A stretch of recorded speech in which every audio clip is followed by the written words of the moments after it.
Programa 15. ¿Cómo se forman las moléculas?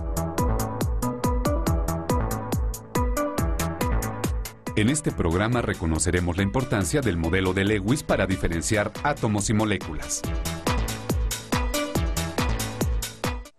En este lugar hay diferentes objetos, pisos, puertas e innumerables productos hechos con diversos materiales.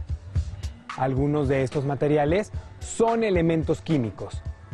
Estos perfiles, por ejemplo, están hechos de aluminio. Mientras que estos cables son de cobre. Otros materiales como la madera tienen dos o más elementos, por lo que puede decirse que están hechos con compuestos químicos. ¿Cómo se logra la transformación de los elementos para que sean compuestos?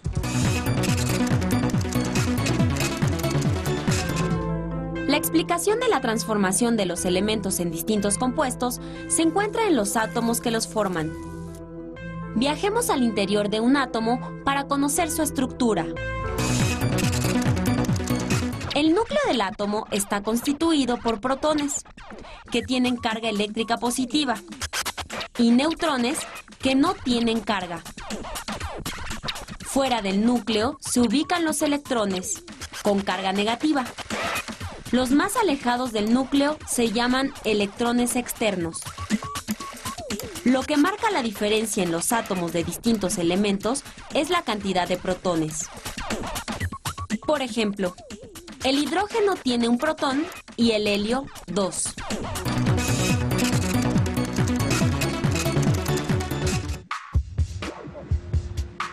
Veamos, los átomos de cada elemento son distintos a los de otros elementos. Pero, ¿los de un mismo elemento son todos iguales o pueden ser diferentes?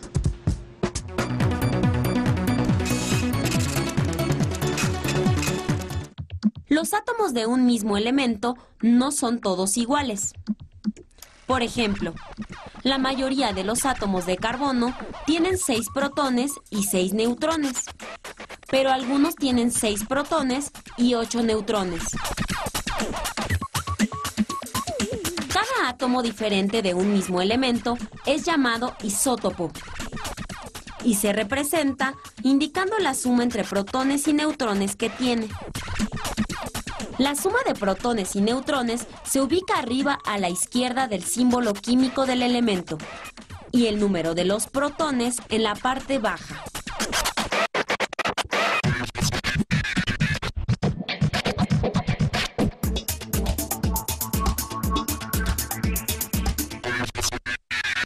¡Sorpréndete!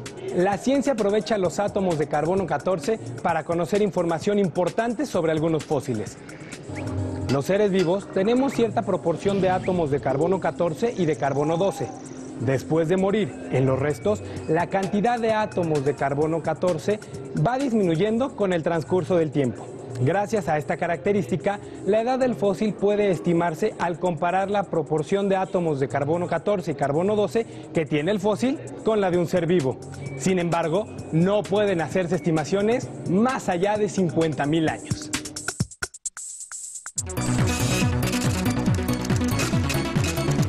Ahora sabemos que no todos los átomos de un mismo elemento son iguales y que la diferencia la hace el número de neutrones que tiene.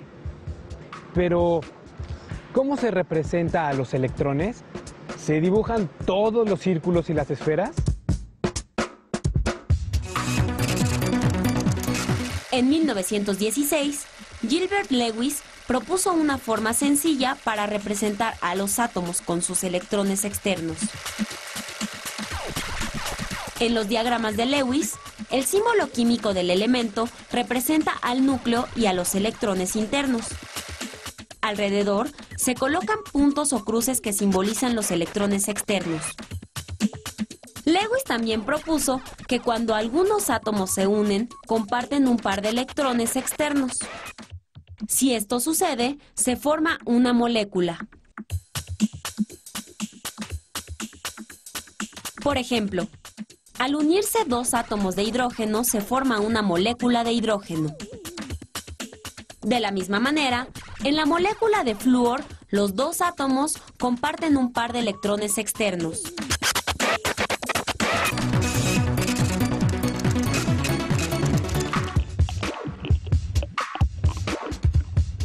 Así que, con el modelo de Lewis, es posible representar la cantidad de electrones que tiene un elemento.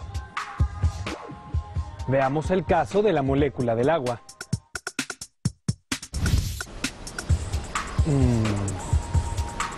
Alrededor del símbolo químico ponemos los electrones externos.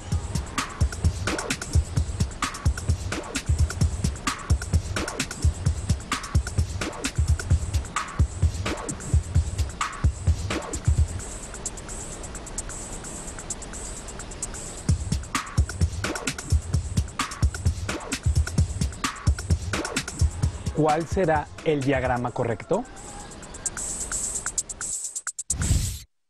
Para dibujar los diagramas de Lewis, necesitamos saber cuántos electrones externos tiene el átomo. El átomo de hidrógeno tiene un solo electrón, en tanto que el átomo de oxígeno tiene 6 electrones externos. La molécula de agua está formada por 2 átomos de hidrógeno y 1 de oxígeno. Cada átomo de hidrógeno comparte su electrón con uno de los electrones externos del oxígeno.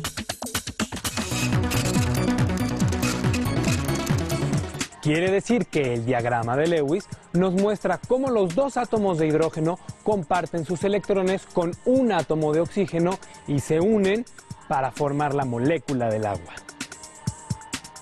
Pero, ¿qué relación tiene todo esto con los materiales diversos que observamos cotidianamente?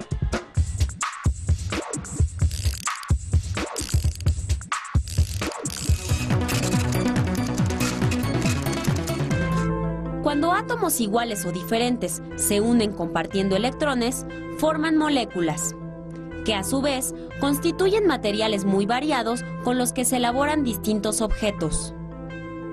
Por ejemplo, las bolsas y las macetas de plástico están elaboradas con moléculas constituidas principalmente de átomos de carbono e hidrógeno. Y la madera utilizada para elaborar muebles y puertas está constituida básicamente por moléculas de una sustancia que forma parte de las plantas llamada celulosa.